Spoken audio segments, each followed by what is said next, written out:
ഇത് കാശ്മീര ശൈവ സിദ്ധാന്തത്തിലുള്ള 13 കാവുകളുണ്ട്. പ്രധാനപ്പെട്ടത് മറ്റ് ഉണ്ട് എങ്കിലും അതിൽ പ്രധാന ഇതാണ് വരുന്നത്.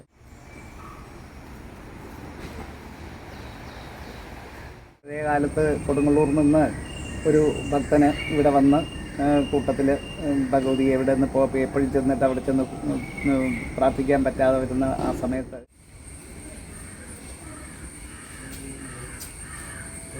ഇവിടെ ദേവി ഒരു പക്കം ഇരിക്കുന്നുണ്ട്, പക്ഷേ ശബ്ദം മാത്രം മറ്റൊരു സൈഡിലേക്ക് ഇരിക്കുന്നത്. അത് എന്തിനായിട്ട്? അത് മിക്കവാറും ഇടത്തെല്ലാം അങ്ങനെ തന്നെയാണ്. യഥാർത്ഥത്തിലുള്ള രുചിത്തിൻ്റെ സിസ്റ്റത്തിലുള്ളതാണെന്നാണ് പറഞ്ഞു കേട്ടിട്ടുള്ളത്. ഇത്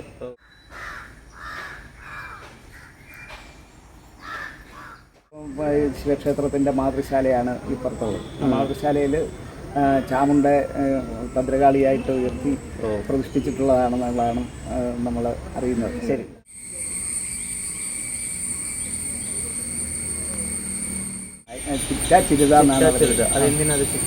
അവരുടെ പേരതാണ് ഇട്ടിരിക്കുന്നത്, അങ്ങനെയാണ് കിടക്കുന്നത്. അപ്പോൾ അവരെന്ന് പറഞ്ഞാൽ വലിയ ഉഗ്രമൂർത്തികളാണ്, ദേവിയുടെ ഇതിലുള്ള മൂർത്തികളാണ്.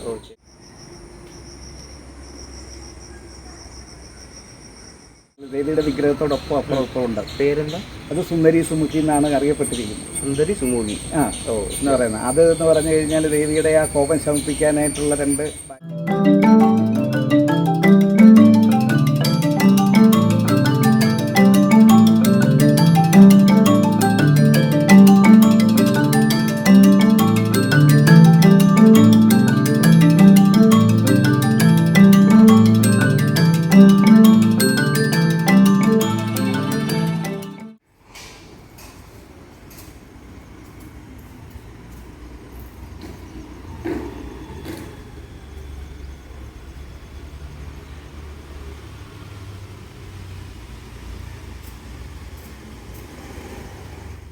முத்தூர் ஸ்ரீ பத்ரகாளி ஆலயம், திருவல்லா, பத்தனந்திட்டா.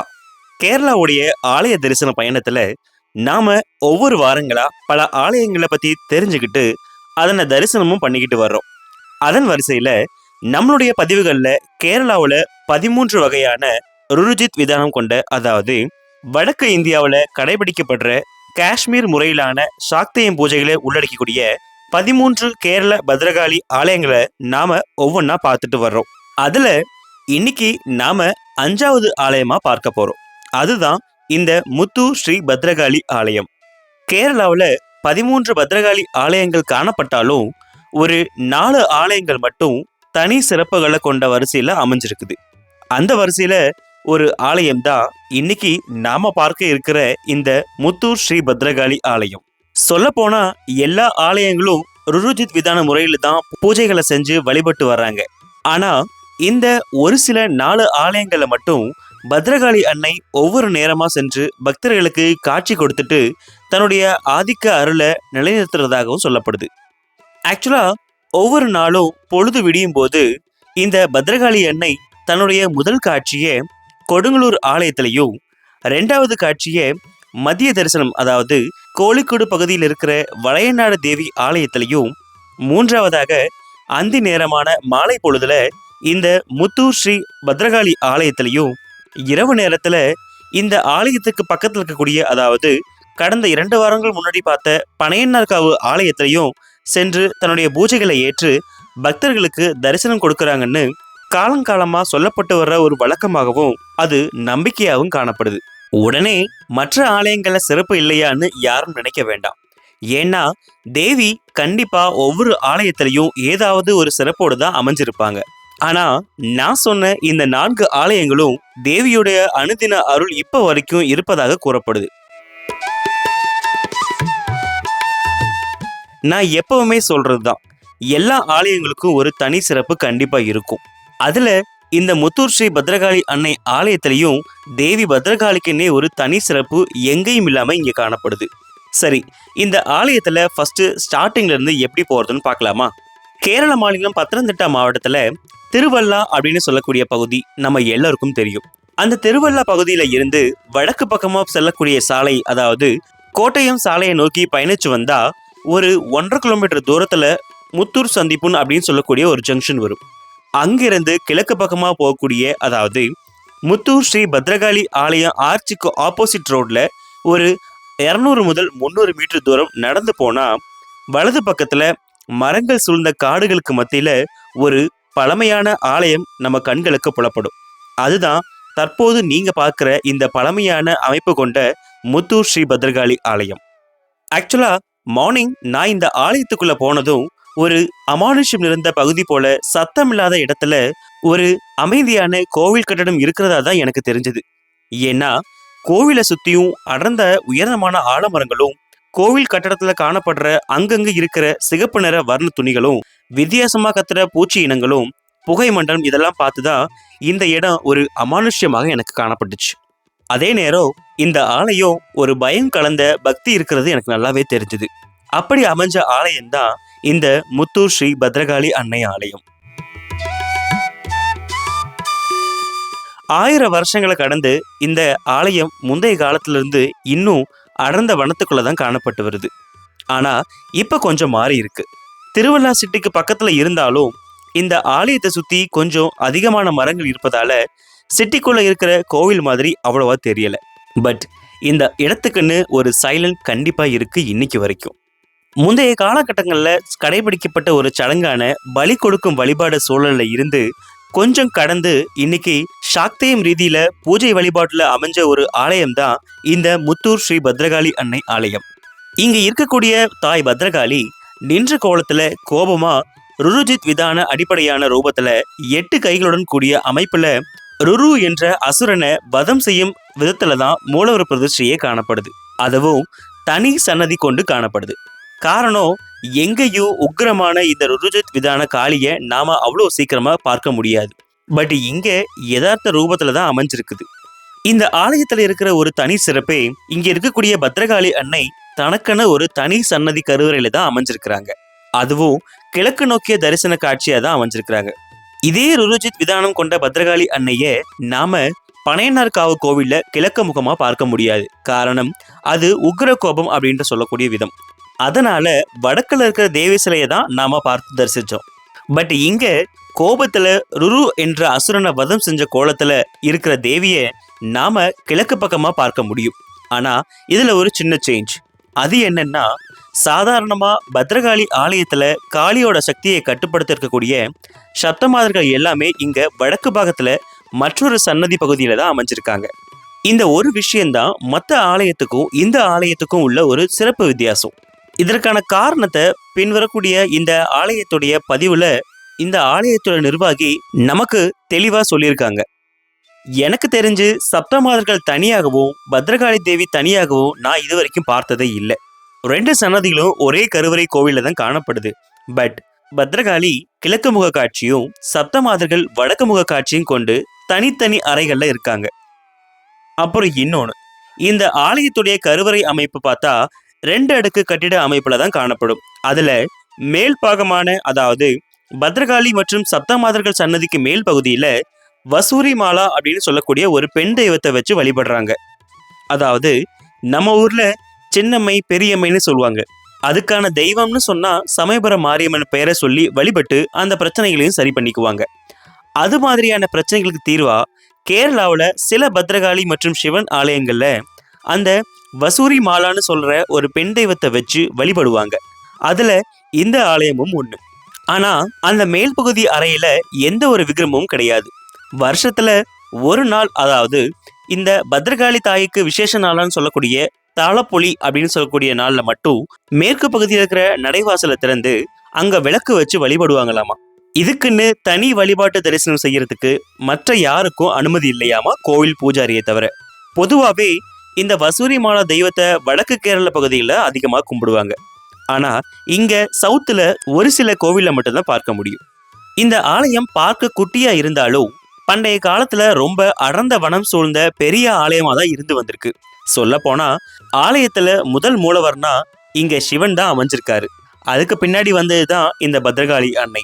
ஆனா கூடுதலா அறியப்படுறதும் பேசப்படுறதும் இப்போ இந்த பத்ரகாளி அன்னைய பத்தி தான். எப்பவும் போலதான் எங்கெல்லாம் இந்த பத்ரகாளி அன்னை இருக்காங்களோ அங்கெல்லாம் கண்டிப்பா சிவனும் இருப்பாரு. அதோட ஆலயத்துல சில முக்கியமான உபமூர்த்திகள் பிரதிஷ்டைகள் எல்லாம் இங்க வித்தியாசமா காணப்படுது. இது மற்ற ஆலயங்கள்ல இருந்து கொஞ்சம் மாறுபட்டு தான் இருக்குது. இந்த முத்தூர் ஸ்ரீ பத்ரகாளி ஆலயத்துல சிறப்பு வழிபாடுன்னா எல்லா நாளும் மதியம் நடக்கிற குருதி பூஜை வழிபாடும் அந்தி மாலை பொழுதுல நடக்கிற சிறப்பு ரத்த புஷ்பாஞ்சலி அர்ச்சனையும் தான். நாம பார்த்த பனையனார்காவு மற்றும் வளைநாடு போன்ற கோவில்கள்ல நடக்கிற குருதி பூஜைகள்ல ஆண்கள் மட்டும்தான் அனுமதிக்கப்படுற மாதிரி இங்க அப்படி ஒண்ணு அனுமதிக்கப்படுறதில்ல. இங்க ஆண்களும் பெண்களும் சேர்ந்து கலந்துக்கிட்டு இந்த தேவியோட அருளை பெறலாம்னு இங்க இருக்கக்கூடிய பூஜை வழிமுறைகள்ல சொல்றாங்க. அதே மாதிரி பல விசேஷங்கள், பல திருவிழாக்கள் இந்த தேவி ஆலயத்துல ஒவ்வொரு வருஷமும் சிறப்பா செய்யப்படுது. அதுல தாளப்பொலி விழாவும் குருதிகள் நடக்கிற பெரிய குருதி பூஜையும் தான் இங்க சிறப்பே. இந்த ஆலயத்துல இருக்கிற மூர்த்திகள்னு பார்த்தா பத்ரகாளி அன்னை, சிவன், சப்தமாதர்கள், விநாயகர், கஷேத்திரபாலகன், சிட்டா, சிறுதா, காளயக்ஷியம்மா, நாகதேவதைன்னு இப்படி பல மூர்த்திகள் இருக்காங்க. இன்னும் இந்த ஆலயத்தை பத்தின நிறைய சுவாரஸ்ய விஷயங்களை இந்த பதிவோட தொடர்ச்சியில நாம தொடர்ந்து தெரிஞ்சுக்கலாம். அதுக்கு முன்னாடி உங்களுக்கு இந்த தேவி பத்ரகாளியோடைய அருள் வேணும்னா மறக்காம விசிட் பண்ணி உங்களுடைய அனுபவத்தை இந்த பதிவோட கமெண்ட்ல கண்டிப்பா தெரியப்படுத்துங்க. அம்மே தேவி சரணம், முத்தூர் ஸ்ரீ பத்ரகாளி தாயே சரணம். ஸோ எல்லாருக்கும் ஒரு பெரிய வணக்கம் நண்பர்களே, எல்லாரும் எப்படி இருக்கீங்க? ஸோ இந்த வாரம் கேரள கோவில் பயணத்தில் நம்ம எங்கே வந்திருக்கோம் பார்த்தீங்கன்னா, கிட்டத்தட்ட கடந்த வாரம், அதாவது 2 வாரத்துக்கு முன்னாடி இதே நம்ம பனையனார்காவு ஒரு கோவில் பார்த்தோம், இந்த பத்ரகாளி கோவில். ஸோ அதாவது கேரளத்தில் 13 பத்ரகாளி கோவிலில் அந்த பத்ரகாளி கோவில் பார்த்தோம். சேம் அதே மாதிரி தான் இன்றைக்கி நம்ம வந்திருக்கக்கூடிய கோவில் எங்கன்னு பார்த்தீங்கன்னா பத்தனந்திட்டாவில், அதாவது திருவள்ளா தாலுகா அப்படின்னு சொல்லக்கூடிய இந்த பகுதியில் முத்தூர் பஞ்சாயத்து. ஸோ இந்த பஞ்சாயத்தில் இருக்கக்கூடிய முத்தூர் ஸ்ரீ பத்ரகாளி கஷேத்திரம் சொல்லக்கூடிய ஒரு பத்ரகாளி தான். இந்த பத்ரகாளியும் கிட்டத்தட்ட ஒரு 1000 வருஷம் பழக்கமுள்ள பத்ரகாளி. அண்ட் நம்முடைய பனையனார்காவு வந்து செங்கனூரில் இருக்குது. செங்கனூருக்கும் நம்முடைய திருவிழா ரெண்டுக்கும் மிடில் தான் இருக்குது. ஸோ இந்த கோவில் வந்துட்டு திருவள்ளாலேருந்து கிட்டத்தட்ட ஒரு கிலோமீட்டர் தொலைவில் தான் அமைஞ்சிருக்குது. ஸோ இந்த கோவில் நமக்கு ஷூட்டுக்கு பெர்மிஷன் கொடுத்தது இந்த கோவில் நிர்வாகம் பிரசிடென்ட் தான் கொடுத்தாங்க. ஸோ இப்போது இந்த கோவிலை பற்றின விசேஷ சரித்திரங்களை அவங்களுக்கு எடுத்து தெரிஞ்சுக்கலாம். ஸோ நமஸ்காரம் ഏട്ടാ, നിങ്ങളുടെ പേര് പറഞ്ഞോട്ടാ? എൻ്റെ പേര് രഞ്ജിത് കുമാർ. രഞ്ജിത് കുമാർ. ഇവിടുത്തെ എന്തായിരിക്കണം? പ്രസിഡന്റാണ്. ശരി. ഏട്ടാ, നമ്മുടെ ക്ഷേത്രം, അതായത് മുത്തൂർ ശ്രീ ഭദ്രകാളി ക്ഷേത്രം ഒരുപാട് പഴക്കമുള്ള ക്ഷേത്രമാണ്. ഇതിന്റെ ചരിത്ര ഐതിഹ്യങ്ങളെ കുറിച്ച് പറയട്ടെ. ചരിത്ര കാര്യം എന്ന് പറഞ്ഞു കഴിഞ്ഞാൽ പഴയ കാലത്ത് കൊടുങ്ങല്ലൂരിൽ നിന്ന് ഒരു ഭക്തന് ഇവിടെ വന്ന് കൂട്ടത്തിൽ ഭഗവതി എവിടെ നിന്ന് എപ്പോഴും ചെന്നിട്ട് അവിടെ ചെന്ന് പ്രാർത്ഥിക്കാൻ പറ്റാതെ വരുന്ന ആ സമയത്ത് ഇവിടെ വന്ന് ഇവിടേക്ക് ഭഗവതി വന്നു നാം. അത് കഴിഞ്ഞിട്ട് ഭഗവതിയുടെ ആ ശക്തി കൂടുതലായിട്ട് വന്നിട്ട് ഇവിടെ താപ്പുകാട് എന്ന് പറഞ്ഞിട്ടൊരു വനമായിരുന്നു ഇവിടെ ഏരിയ ആയിട്ട്. ശരി. അപ്പോൾ ഇവിടെ ഒരു ശിവൻ്റെ ക്ഷേത്രം ഉണ്ടായിരുന്നു. അപ്പോൾ അതിൻ്റെ മാതൃശാലയിൽ ഭഗവതിയെ കൂടെ സ്ഥാപിച്ച് മാതൃശാലയിൽ വെച്ച് അങ്ങനെയാണ് ഇവിടെ തുടങ്ങി അറിഞ്ഞിട്ടുള്ളത്. ഓ ശരി ശരി. അപ്പോൾ അങ്ങനെ വന്നിരിക്കുന്നത് അത് രുചിത്വ വിധാനത്തിലുള്ളതായിരുന്നു. അപ്പോൾ അത് കുറേ കൂടെ ഈ കാശ്മീര ശൈവ സിദ്ധാന്തം എന്ന് പറയുന്ന ഒരു വലിയ സിദ്ധാന്തത്തിൽ പെട്ടിട്ടുള്ളതാണ്. വിധാനം എന്നാണ് പറയുന്നത്. അതാണ് അങ്ങനെയുള്ള ഭദ്രകാളി ക്ഷേത്രങ്ങൾ പറയുന്നത്. കൊടുങ്ങല്ലൂരാണ് അതിൽ ഏറ്റവും പ്രധാനപ്പെട്ട. നാടായിക്കാവ്, കൊടുങ്ങല്ലൂർ, തിരുമാന്താംകുളം എന്നൊക്കെ ഇതിൽ വരുന്ന ഇതേ സിസ്റ്റത്തിൽ വരുന്ന ക്ഷേത്രമാണ്. ശരി ശരി. അപ്പം അങ്ങനെയാണ് അതിൽ വരുന്നത്. ഈ ദേവിയുടെ പ്രത്യേകത എന്താണ്? ദേവിയുടെ പ്രത്യേകത എന്ന് പറഞ്ഞാൽ രുരു എന്ന് പറയുന്ന അസുരനെ നിഗ്രഹിച്ചിട്ട് വന്ന, അതായത് ദാരികവധം പോലെ തന്നെ അതായത് രുരു എന്ന് പറയുന്ന അസുരനെ നിശ്ചയിച്ച് കഴിഞ്ഞിട്ട് നിൽക്കുന്ന ആ ഒരു ഭാവമാണ് ഇവിടെ ഉള്ളത്. അപ്പം 8 കൈകളോട് കൂടിയിട്ട് അത് വേതാള കണ്ഠസ്ഥനായിട്ട് നിൽക്കുന്നതാണ്. ശരി ശരി. വേതാളത്തിൻ്റെ പുറത്ത് 8 കൈകളോട് കൂടിയിട്ട് ആണ് ഉള്ള പ്രതിഷ്ഠയാണ് ഇവിടെ ഉള്ളത്. ശരി ശരി ശരി. അപ്പോൾ അത് കൂടാതെ സപ്തമാതൃക്കളുടെ പ്രതിഷ്ഠ പ്രത്യേകമായിട്ടുണ്ട്. എല്ലാ ശിലാവിഗ്രഹങ്ങളാണ് ഇവിടെ ഉള്ളത്. ഇതിലേക്ക് ഒരു ചെറിയ വ്യത്യാസം ഞാൻ കണ്ടിട്ടുണ്ട്. അല്ലാതെ നമ്മൾ മറ്റ് ക്ഷേത്രങ്ങളിൽ കാണുമ്പോൾ ഉള്ളിലേക്ക്, അതായത് സ്റ്റേക്കോണിൻ്റെ ഉള്ളിലേക്ക് സപ്തമാതൃകളുമുണ്ട്, അതിന് പിന്നിലേക്ക് ദേവിയും കൂടി ഉണ്ട്. പക്ഷെ ഇവിടെ ദേവി ഒരു പക്കം ഇരിക്കുന്നുണ്ട്, പക്ഷേ സപ്തമാതൃകൾ മറ്റൊരു സൈഡിലേക്ക് ഇരിക്കുന്നത്. അത് എന്തിനായിട്ട്? മിക്കവാറും ഇടത്തെല്ലാം അങ്ങനെ തന്നെയാണ്. യഥാർത്ഥത്തിലുള്ള രുചിത്തിന്റെ സിസ്റ്റത്തിലുള്ളതാണെന്നാണ് പറഞ്ഞു കേട്ടിട്ടുള്ളത്. ഇത് ഈ രീതിയിലാണ് വരുന്നതെന്നാണ്. ഇപ്പം ശിവക്ഷേത്രത്തിന്റെ മാതൃശാലയാണ് ഈ പുറത്തുള്ളത്. മാതൃശാലയിൽ ചാമുണ്ടെ ഭദ്രകാളിയായിട്ട് ഉയർത്തി പ്രതിഷ്ഠിച്ചിട്ടുള്ളതാണെന്നുള്ളതാണ് നമ്മൾ അറിയുന്നത്. ശരി ശരി ശരി ശരി ശരി. അപ്പോൾ ദേവി ഇവിടുത്തെ നോക്കിയിരിക്കുന്നത് കിഴക്കോട്ട് നോക്കിയിട്ട്, സപ്തമാതൃ നോക്കിയിരിക്കുന്നത് വടക്കോട്ട് ഭാഗത്താണ്. അതെ. ശരി ശരി ശരി. ഇവിടുത്തെ പ്രത്യേക വിശേഷ വഴിപാട് എന്താണ്? പ്രധാന വഴിപാട് ഗുരുതികളാണ്. ഗുരുതികൾ. ശരി. ഇപ്പോൾ നമുക്ക് പഴയ രീതിയിലുള്ള ഗുരുതികളല്ല, അത് ചെയ്യാൻ പാടില്ല. അതുകൊണ്ട് അത്തരം ഗുരുതികളില്ല. പണ്ട് അതെല്ലാം ഉണ്ടായിരുന്നുണ്ട്. കോഴിയൊക്കെ ഉണ്ടായിരുന്ന അതൊക്കെ കാലം മാറി, ഇപ്പോഴത്തേക്ക് അതെല്ലാം മാറിയിട്ടുണ്ട്. ശരി ശരി. ഇപ്പോഴ് അല്ലാതുള്ള ഗുരുതികളുണ്ട്. പ്രധാനമായിട്ട് ഉള്ള ഗുരുതികളെന്ന് പറഞ്ഞു കഴിഞ്ഞാൽ വലിയ ഗുരുതി നടത്തുന്നുണ്ട്. കൂടാതെ അത് വരുന്നത് സാധാരണഗതിയിൽ വഴിപാടായിട്ടും ചെയ്യാറുണ്ട്. അതുപോലുള്ളത് അല്ലാതെ 41-ന് മണ്ഡലവ്രതം തീരുന്ന ദിവസം വലിയ ഗുരുതിയുണ്ട്. വൃശ്ചിക മാസത്തിലാണ്. വൃശ്ചിക മാസത്തിൽ ധനു മാസത്തിൽ 11-ന് വരുമ്പോഴത് 41-ാം ദിവസം ശരി ശരി ശരി അന്ന് വലിയ ഗുരുതിയുണ്ട്. ശരി. പിന്നെ അതുകൂടാതെ ഡെയിലിയിൽ ഗുരുതികൾ ഉണ്ട്. അത് ഉച്ചഗുരുതി എന്ന് പറഞ്ഞിട്ടുണ്ട്. ഇതൊക്കെ അകത്തുനിന്ന് എഴുന്നള്ളിച്ചിരുത്തിയിട്ട് നടത്തുന്ന ഗുരുതി പറയുണ്ട്. അവിടെ എഴുന്നള്ളിച്ചിരുത്തി നടത്തുന്നതാണ്. പിന്നെ കൈവട്ട ഗുരുതി, കരിങ്കുരുതി, ഇങ്ങനെയൊക്കെയുള്ള ഗുരുതികൾ വേറെയുണ്ട്. ശരി ശരി. ഇവിടെ മീനഭരണിക്കാണ് മെയിനായിട്ടുള്ള ഇപ്പോൾ ഉത്സവം നടക്കുന്നത്. മീനഭരണി, അത് തന്നെ മെയിൻ ഉത്സവം. അത് താലപ്പൊലിയാണ് അതിലെ ഏറ്റവും പ്രധാനപ്പെട്ട ചടങ്ങെന്ന് പറയുന്നത്. ശരി ശരി ശരി. ആയിട്ട് ബന്ധപ്പെട്ട ഒരു വിഷ്ണു ക്ഷേത്രമുണ്ട്, ധന്വന്തരിയുടെ ക്ഷേത്രമുണ്ട്. ശരി. അവിടെ നിന്നാണ് ഇങ്ങോട്ടെല്ലാം ഇത് വരുന്നത്, താലപ്പൊലി എഴുന്നള്ളിച്ച് വരുന്നത്. താലപ്പൊലിയാണ് ഏറ്റവും പ്രധാനപ്പെട്ട വഴിപാട്. ശരി ശരി. ഇപ്പം ധാരാളം ഭക്തജനങ്ങൾ കേരളത്തിൻ്റെ വിവിധ ഭാഗങ്ങളിൽ നിന്ന് വരുന്നുണ്ട്. പിന്നെ ഇവിടുത്തെ പ്രത്യേക മൂർത്തികളൊക്കെ ഉണ്ട്. ഏത് മൂർത്തികളാണ്? ചിറ്റ ചിരുത എന്ന് പറഞ്ഞിട്ട് അവിടുത്തെ മൂർത്തികൾ അത് വളരെ ചിറ്റ ചിരുത എന്നാണ്. അവരുടെ പേരതാണ് ഇട്ടിരിക്കുന്നത്, അങ്ങനെയാണ് കിടക്കുന്നത്. അപ്പോൾ അവരെന്ന് പറഞ്ഞാൽ വലിയ ഉഗ്രമൂർത്തികളാണ്. ദേവിയുടെ ഇതിലുള്ള മൂർത്തികളാണ്. അതെ, വെറുതെ ഇപ്പോൾ ഈ മൂർത്തികൾ വലിയ പരിപാടികൾ ഉണ്ട്. ഇവിടെ അവിടെ ഇതൊക്കെ ഉണ്ട്. ഈ മുറുക്കാന്, മദ്യം, ഇതൊക്കെ അവിടെ കൊണ്ടുവയ്ക്കുക. ഇങ്ങോട്ടിപ്പോൾ കയറ്റത്തില്ല, സാത്വികമായൊന്നും ഇവിടോട്ട് മദ്യമൊന്നും അടുപ്പിച്ചിട്ടില്ല. ശരി ശരി ശരി. ഇതിൽ 2 മൂർത്തികളുണ്ട്. സുന്ദരി സുമുഖി എന്ന് പറഞ്ഞിട്ട് 2 മൂർത്തികൾ ദേവിയുടെ വിഗ്രഹത്തോടൊപ്പം അപ്പുറം ഉണ്ട്. പേരെന്താ? അത് സുന്ദരി സുമുഖി എന്നാണ് അറിയപ്പെട്ടിരിക്കുന്നത്. സുന്ദരി സുമുഖി എന്ന് പറയുന്നത്. അത് എന്ന് പറഞ്ഞു കഴിഞ്ഞാൽ ദേവിയുടെ ആ കോപം ശമിപ്പിക്കാനായിട്ടുള്ള 2 ബാലികമാരാണെന്നാണ് പറഞ്ഞു കേട്ടിട്ടുള്ളത്. അവര് ഇത് ഇവിടെ കാര്യശില്പാണോ അല്ലെങ്കിൽ കരിങ്കൽ ശില്പമാണ്. എല്ലാ സ്ഥലങ്ങളും കരിങ്കൽ. അതെ. നമ്മുടെ അമ്പലത്തിൽ നട എപ്പോഴും തുറക്കുന്നത്? നമ്മൾ വെളുപ്പിനെ 5:30 ആകുമ്പോഴത്തേക്ക് നിർമ്മാല്യം കഴിഞ്ഞിട്ട് അഭിഷേകം തുടങ്ങും. എപ്പോഴാണ് അടയ്ക്കുന്നത്? രാവിലെ അടയ്ക്കുന്നത് സാധാരണഗതിയിൽ 11 മണിയാകുമ്പോഴത്തേക്ക് അടയ്ക്കും. ചൊവ്വ, ഞായർ, വെള്ളി ദിവസങ്ങളിൽ നല്ല തിരക്കും ഗുരുതികളും ഒക്കെ കൂടുതലുണ്ടാവും. ശരി. വന്നപ്പോൾ ചിലപ്പോൾ 12 1 മണി വരെയൊക്കെ നീളും. കാരണം അത് കൂടുതൽ വഴിപാടുകൾ തിരക്ക് കൂടുതലിനനുസരിച്ച് ആണ് വരുന്നത്. ശരി ശരി. വൈകിട്ടാണെന്നതിൽ 5:30 ആകുമ്പോഴത്തേക്ക് തുറക്കും. 8:30 ആകുമ്പോഴത്തേക്ക് അടയ്ക്കുന്നു. ശരി ശരി ശരി. ദിവസവും വൈകിട്ട് ദീപാരാധന കഴിഞ്ഞ് പുഷ്പാഞ്ജലി എന്ന് പറഞ്ഞുണ്ട്. അത് ബുക്കിംഗാണ്. ശരി. 1 വർഷത്തേക്കൊക്കെ ഓൾറെഡി ബുക്ക് ചെയ്തിട്ടുള്ള വഴിപാടാണ്. പിന്നെ നമ്മുടെ വരുന്ന ഭക്തജനങ്ങൾക്ക് ഇവിടെ എന്തെങ്കിലും അന്നദാനം കൊടുക്കുന്നുണ്ടോ? ഭക്ഷണം കൊടുക്കുന്നുണ്ടോ? എല്ലാ ആദ്യ വെള്ളിയിലും ഉണ്ട്. എല്ലാ മാസത്തിലെ മലയാള മാസത്തിലെ ആദ്യത്തെ വെള്ളിയാഴ്ച. ഉച്ചയ്ക്കാണോ രാവിലെയാണോ? ഉച്ചയ്ക്ക് ഭക്ഷണം കൊടുക്കുന്നുണ്ട്. ഓക്കെ. പിന്നെ വരുന്നവർ താമസിക്കാൻ നമ്മുടെ അമ്പലത്തിന് കുറച്ച് അവിടെ ഓഡിറ്റോറിയം ഉണ്ട്. അവിടെ മുറിവും സുന്ദരണ്ട്. ശരി. അവിടെ അറേഞ്ച് ചെയ്യും. ഇവിടെ പിന്നെ ടോയ്ലറ്റും മറ്റു സൗകര്യങ്ങളൊക്കെ ഉണ്ട്. ശരി. നമ്മുടെ അമ്പലത്തേക്ക് വരുന്ന ബസ് റൂട്ട് കൂടി പറഞ്ഞുകൊണ്ട് തിരുവല്ലയിൽ നിന്ന് കോട്ടയത്തിന് പോകുന്ന വഴിക്ക് 1.5 കിലോമീറ്റർ കഴിയുമ്പോൾ മുത്തൂർ ജംഗ്ഷനാണ്. അപ്പോൾ ഈ ക്ഷേത്രത്തിൻ്റെ സേവപ്പന്തൽ, അതായത് ഉത്സവത്തിനൊക്കെ എഴുന്നള്ളിച്ചൊക്കെ നിൽക്കുന്ന ജംഗ്ഷനിലെ ഉള്ള, അതായത് കാണിക്ക മണ്ഡപം, ആല്, ഇതൊക്കെയാണ് ഇളങ്കാവ് എന്ന് പറയുന്നത്. ശരി ശരി ശരി. അത് അവിടാണ് എല്ലാം വന്ന് നിൽക്കുന്നത്. ക്ഷേത്രത്തിൻ്റെ ഇളങ്കാവ് അവിടാണ്. ശരി ശരി. പണ്ട് ഇതൊരൊറ്റ ഇതായിരുന്നു. MC റോഡ് വന്നിട്ട് മുറിഞ്ഞു പോയതിട്ടുള്ള അവിടെ മുതൽ ഇങ്ങോട്ട് മുഴുവൻ ക്ഷേത്രത്തിൻ്റെതായിരുന്നു. പിന്നെ മേടമാസത്തിലാണ് ഇതിൽ പറക്കി പോകും. പറയെടുക്കുക എന്ന് പറയുന്നത് വീടുകളിലെ പ്രദേശങ്ങളിലൊരു 7 കരയിലായിട്ട് പോകും. പഴയ കാലത്ത് ഈ 7 കരയിൽ ഇതിൻ്റെ കീഴിലുണ്ടായിരുന്ന കരകളായിരുന്നുണ്ട്. അവിടോട്ടൊക്കെ പോകും. അത് 7 ദിവസമായിട്ടാണ്, 7-8 ദിവസം കൊണ്ടാണ് അത് തീരുന്നത്. അത് വിഷു കഴിഞ്ഞാൽ ഉടനെ തുടങ്ങി 10-ാമതേത്തിനാണ് അകത്തേക്ക് വീണ്ടും ഇതുപോലെ ഒരു എതിരേൽപ്പോട് കൂടിയിട്ട് അകത്തേക്ക് എഴുന്നള്ളിക്കുന്നത്. അത് തിരുവായുധമാണ് ഇവിടെ എഴുന്നള്ളിക്കുന്ന. ആനയും ഇതൊന്നുമല്ല, ആയുധം കൊണ്ട് പോകുന്നതാണ്.